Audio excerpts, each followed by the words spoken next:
Bueno, torileros, pues estamos aquí en la finca Las Dos Cruces, Casarrubios del Monte, que hemos tenido el placer de venir a entrevistar al torero Fernando Cruz. Y nada, os esperamos en nuestro podcast.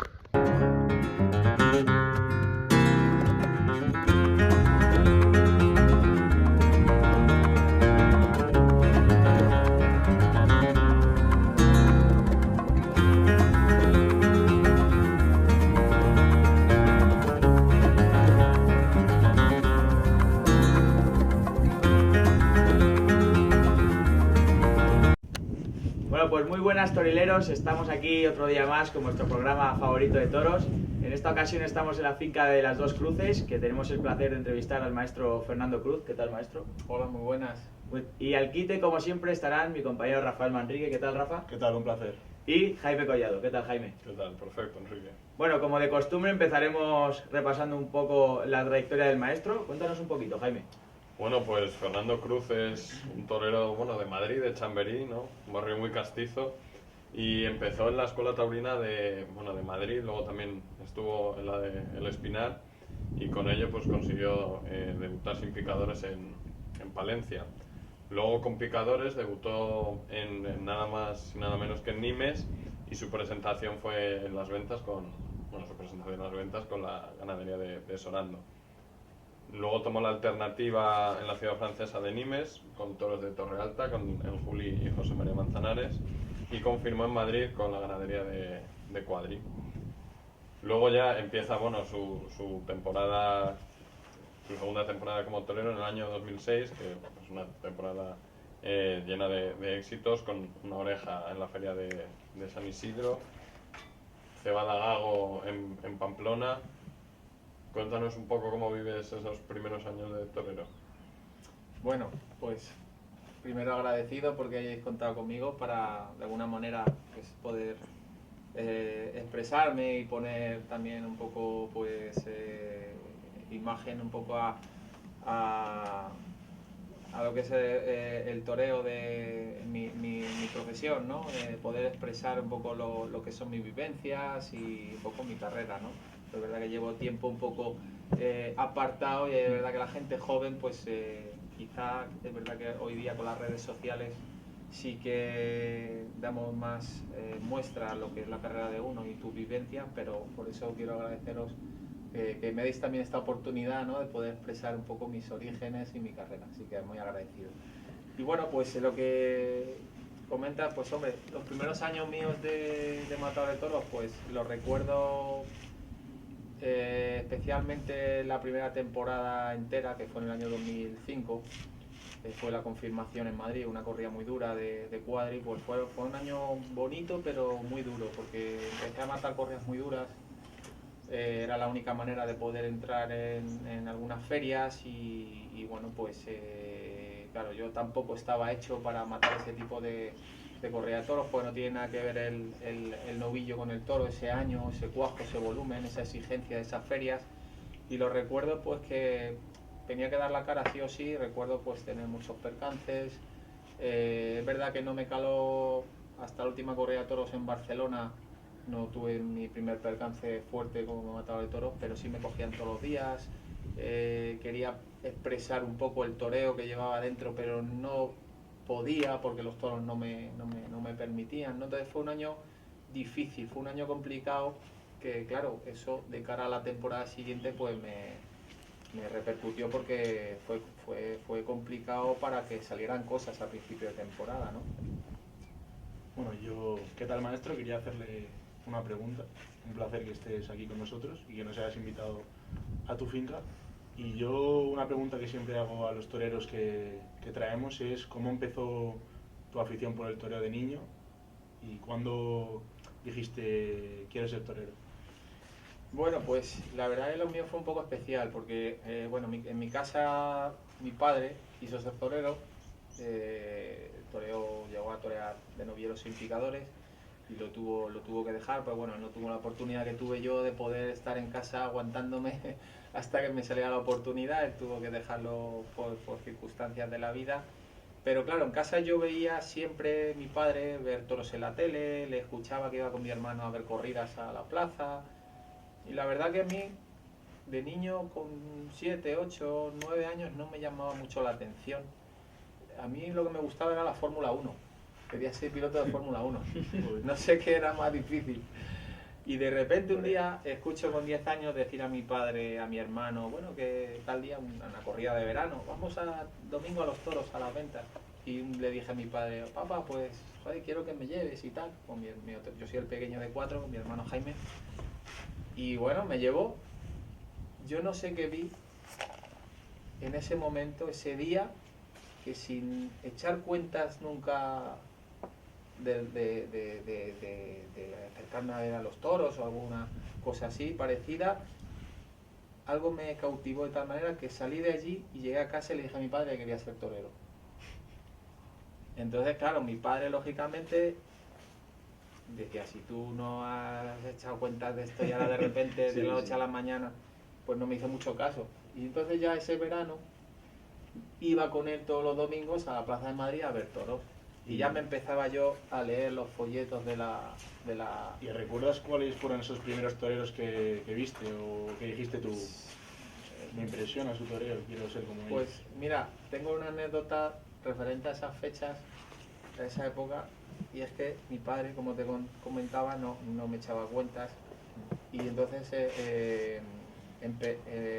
yo lo que quería es que me apuntara a la escuela de Madrid. Y mi madre decía, esto es un capricho de un niño pequeño que se le va a pasar a los 2 minutos. Y le dejé una nota en la mesilla de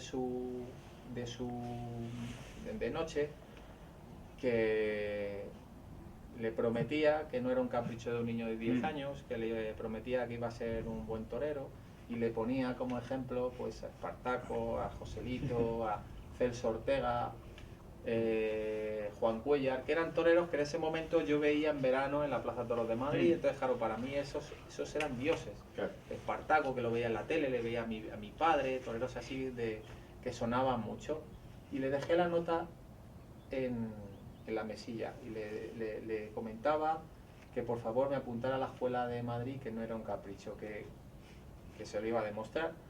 Pues nunca supe ver esa nota.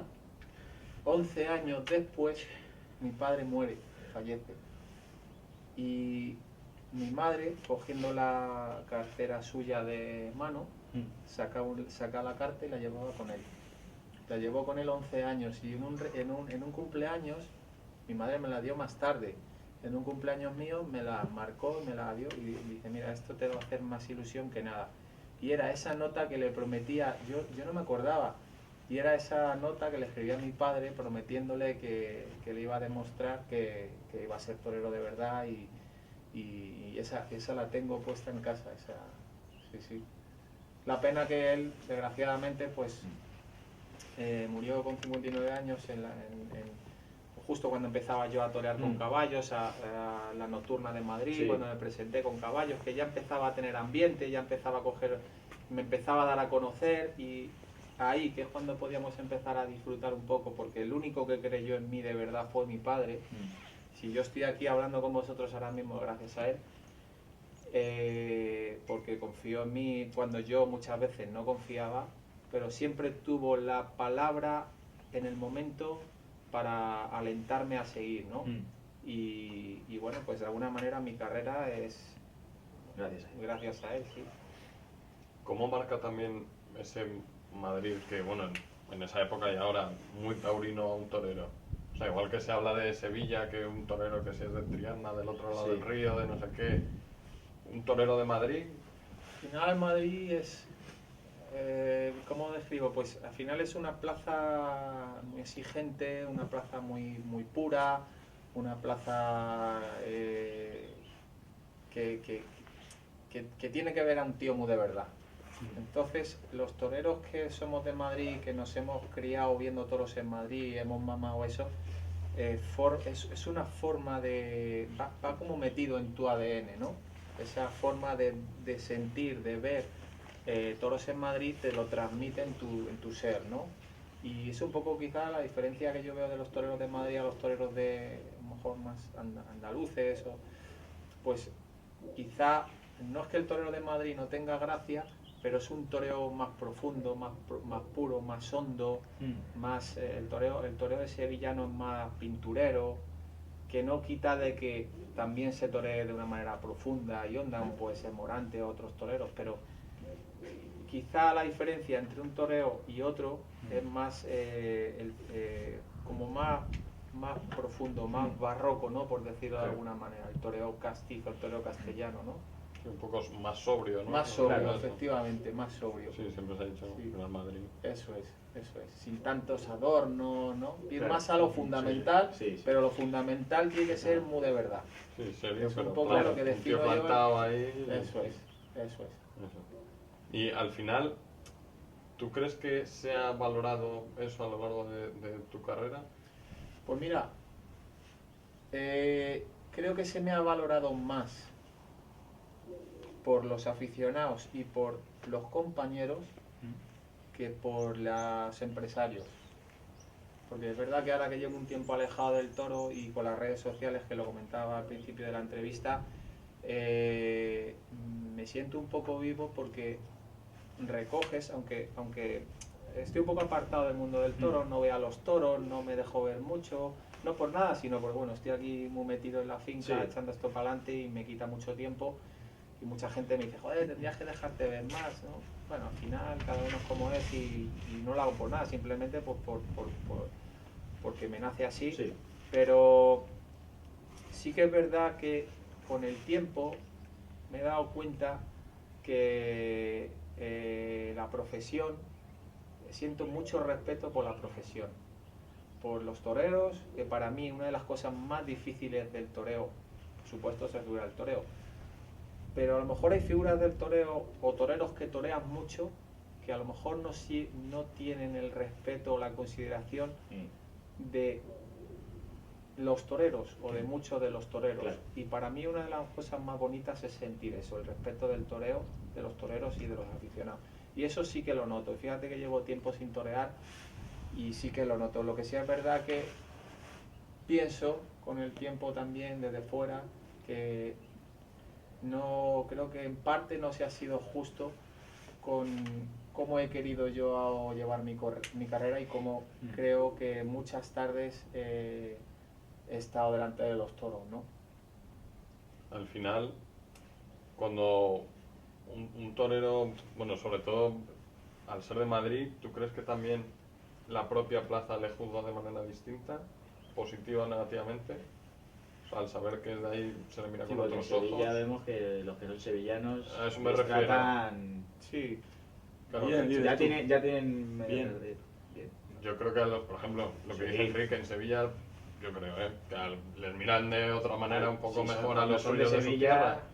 hombre, Madrid al final siempre ha tenido sus toreros e incluso han acogido toreros que no han sido de Madrid y les han arropado y incluso más que a lo mejor ha habido toreros que en Sevilla no han sido muy queridos siendo de Sevilla y en Madrid les han arropado Claro. mucho, ¿no? Pero yo, por ejemplo, mi forma de... O sea, yo pienso sobre mi carrera y yo desde el primer momento cuando pisé Madrid, que fue en el año 2003, debuté con caballos allí, o sea, no debuté, me presenté con caballos en Madrid, siempre he sentido mucho respeto por la afición de Madrid y siempre he sentido que me han esperado, eso sí lo puedo decir. Me han exigido, pues, yo creo que al final la afición de Madrid, el público, la afición de Madrid más que el público, la afición es una afición que cuando ven un tío darlo todo se entrega. Sí, Se entrega. Es verdad que luego, cuando ya estás ahí arriba, hay que mantenerse. Exige. Claro. te exigen un punto más. Y a lo mejor lo que antes para ellos valía ya no vale tanto. Entonces siempre te están apretando, pero eso también te mantiene vivo, ¿no? Es verdad que hay veces que ves faenas que exigen cosas que se hagan a los toros que como la condición del animal pues son Imposible, imposibles, Claro, ¿no? es imposible. Sí. Entonces, pero Madrid al final es la primera plaza del mundo y al final yo creo que cuando un torero de Madrid está como tiene que estar, al final lo trata como suyo. Sí. Pero yo creo que no es que diferencie mucho la afición de Madrid con otro torero de otro sitio. Ni positiva ni negativa. Yo creo que al final es lo que uno expresen el ruedo y así se muestra al público, ¿no? Claro. Lo que está claro es que al final pues, usted es un torero o sea, para aficionados, para buenos aficionados, ¿no? También, bueno, en España y sobre todo también en Francia, ¿no? ¿Cómo valoras también a la afición francesa en comparación? Sí, porque hemos leído que tienes un cariño a Francia bastante grande y también lo que ha dicho, ¿ves mucha diferencia entre la afición francesa y la española? Lo que te Y con supo cuál te has valorar sentido mejor. más valorado Claro. y más querido? Bueno, yo siempre he dicho y diré que mis raíces profesionales están en Francia, porque aunque he estado en la escuela de Madrid, o estuve en la escuela de Espinar y allí me han aportado cosas, pero donde yo de verdad empecé a sentirme torero, a sentirme valorado, fue en Francia de novilleros sin picadores. Claro. Ahí donde me abrieron las puertas. Es verdad que yo tuve la capacidad de ese momento aprovechar la oportunidad ganando un bolsín. Y bueno, al final ahí la gente me empezó a coger un cariño y a valorarme como torero, pero también por la personalidad que tenía, no solo toreando, sino fuera de lo que era la plaza, ¿no? Entonces me fui haciendo un hueco importante y al final pues prácticamente, quitando ya la última etapa de matador de toros, prácticamente toda mi carrera la he hecho en Francia. Y yo siempre diré que para mí mis raíces toreras están allí, porque gracias a irme allí pude romper ese techo que tenía aquí de no darme esa oportunidad y empezar poco a poco a expresarme y a sacar lo que llevaba dentro y empezar a crecer como torero, ¿no? Sí. Y bueno, ya cambiando de tercio, sabemos que sufriste esa grave cornada en el 2012. 60 centímetros, ¿no? 60 centímetros, que tampoco. poca broma. Y bueno, lo que hemos estado hablando antes, ¿no? ¿Cómo se recupera un torero después de eso físicamente y sobre todo mentalmente? ¿Y cómo afecta eso a la hora de volver a los ruedos? Bueno, la verdad que sí, que fue un percance bastante grave. Yo tengo 11 cornadas, algunos huesos rotos, pero bueno, al final, quitando una cornada, un toro, 2 cornadas, me pegó un toro en Valencia muy fuertes. Esa, pues claro, cuando tienes un percance de esa magnitud, pues, a ver, tú cuando decides ser torero, si de verdad quieres ser torero, tienes que asumir que esta profesión tienes que pagar con tu cuerpo. Eso es así. Si no estás dispuesto a pagar con tu sacrificio, con tu esfuerzo y con tu cuerpo, con tu sangre, aquí estás perdiendo el tiempo. ¿Qué digo con eso? Porque tú al final sabes que corres el riesgo de que un toro te pueda quitar la vida, pero piensas que a ti nunca te va a pasar. Eso lo pensamos todos en cualquier ámbito de la vida, ¿no? Cuando llega un momento, un trance de esa gravedad, como fue ese percance, que tú no sabes que te puedes morir, pero sabes que hay algo gordo que estás sintiendo que no es algo que hayas vivido con anterioridad. Claro. Entonces, claro, ahí se te empiezan a despertar cosas dentro, que dudas y miedos y te planteas cosas que, claro, que es difícil, ¿no? Difícil. Entonces fue duro, porque ya no solo fue la recuperación física, que fue muy larga. La gente al final solo se queda en ese percance, en el de la tripa, pero fue muy grave el de la tripa, pero no te voy a decir que fuera más grave, pero fue muy grave también una cornada que me pegó ese toro al soltarme. Me pegó otro derrote y me pegó una cornada en la pierna derecha que me llevó a la espalda. Me tocó un riñón, me tocó el páncreas y claro, eso lo he ido arrastrando mucho tiempo después. Pero como te decía, no solo el tema físico, luego fue el tema mental, ¿no? Porque luego además ese año tuve a mi hijo.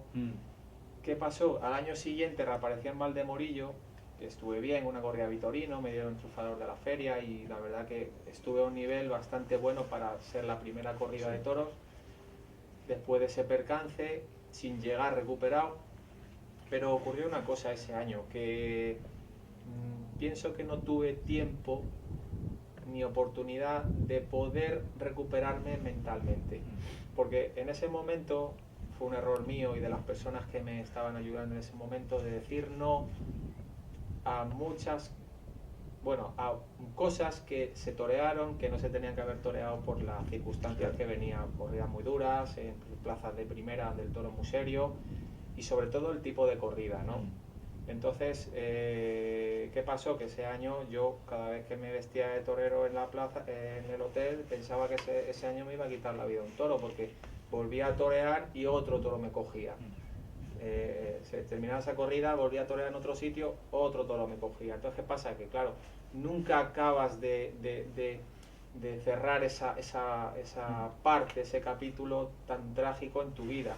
Entonces, se va quedando ahí como una laguna negra ahí que te va minando y te va quitando energía, te va quitando convicción, y eso fue un poquito lo que me pasó, ¿no?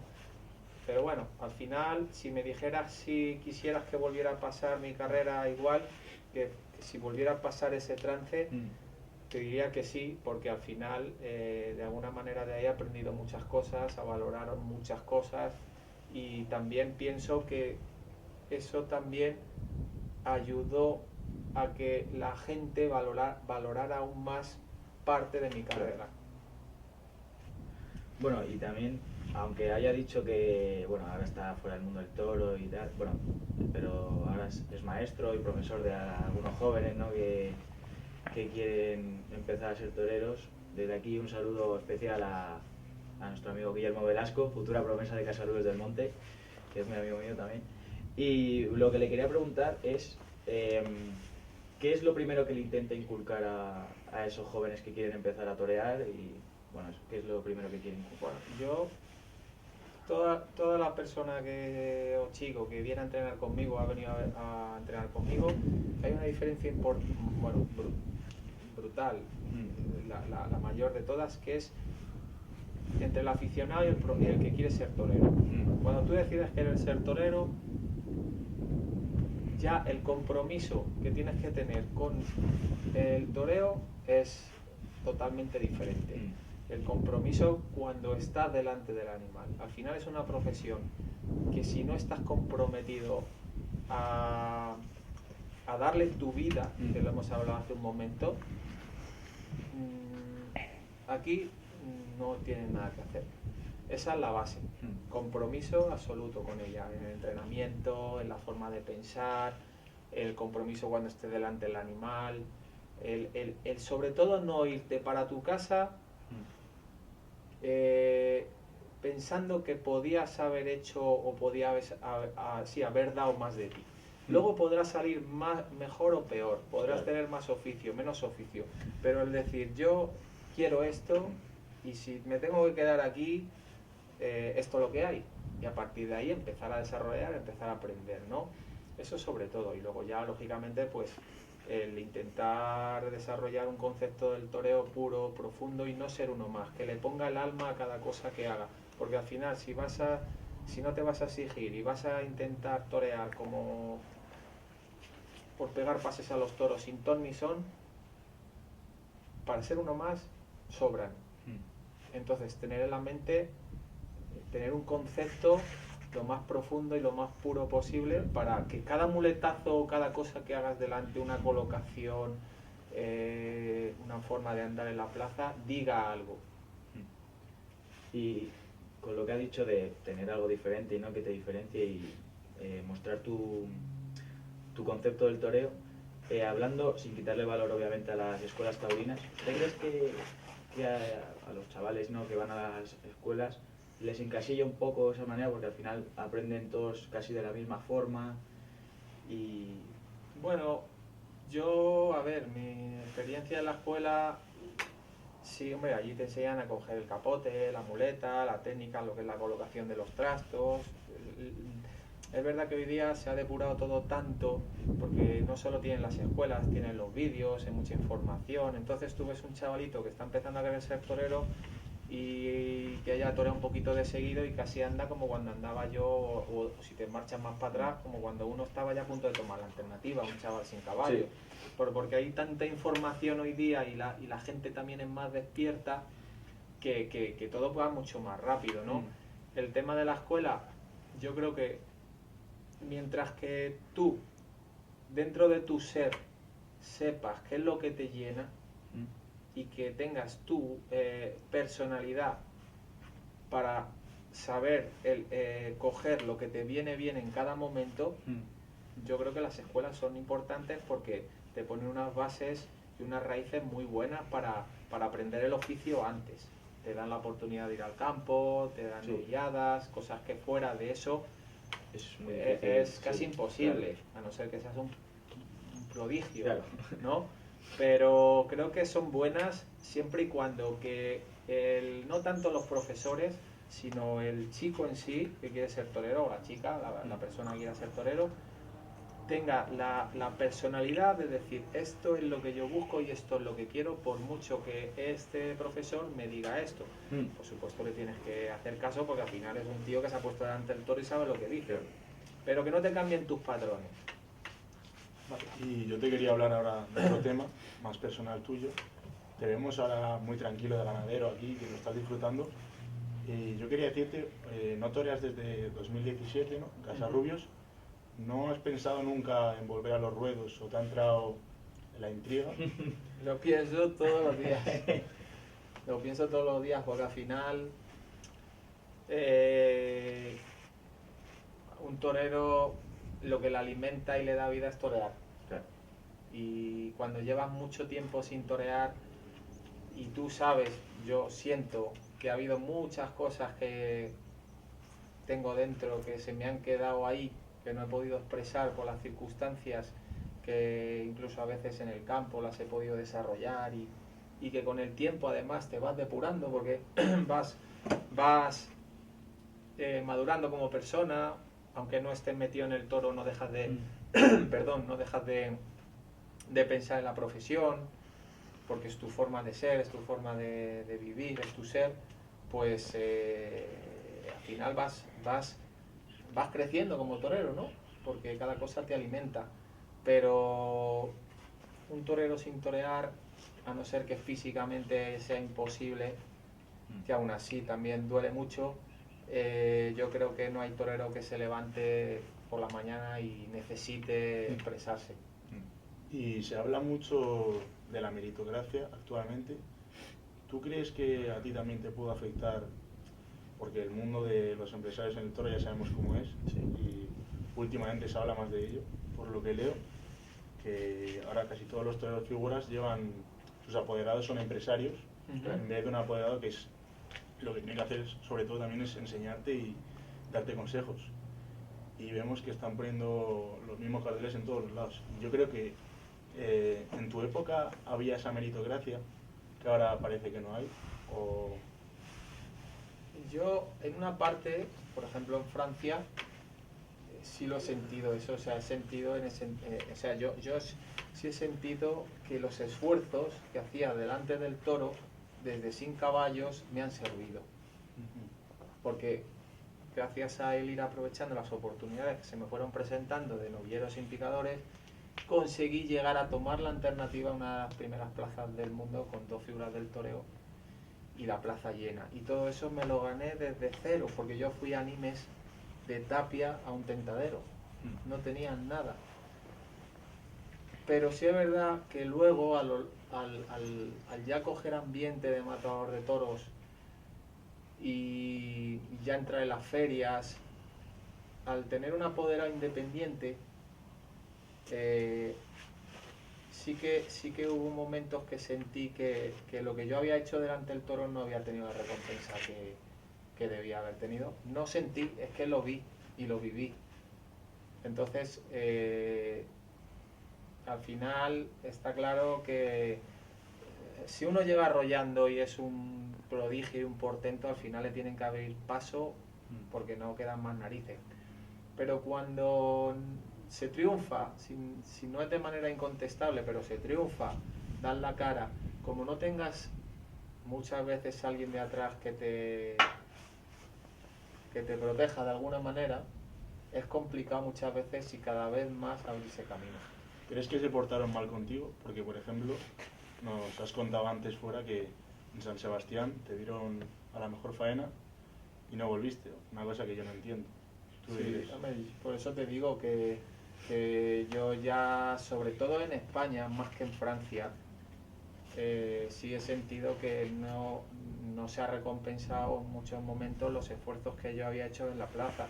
Te puedo hablar de Albacete, te puedo hablar de Zaragoza, te puedo hablar de Bilbao, te puedo hablar de San Sebastián en el norte, te puedo hablar de Pamplona y alguna más, de tener actuaciones muy importantes, de ser triunfador de la feria, a prometerte ponerte a la feria del año siguiente y no ponerte.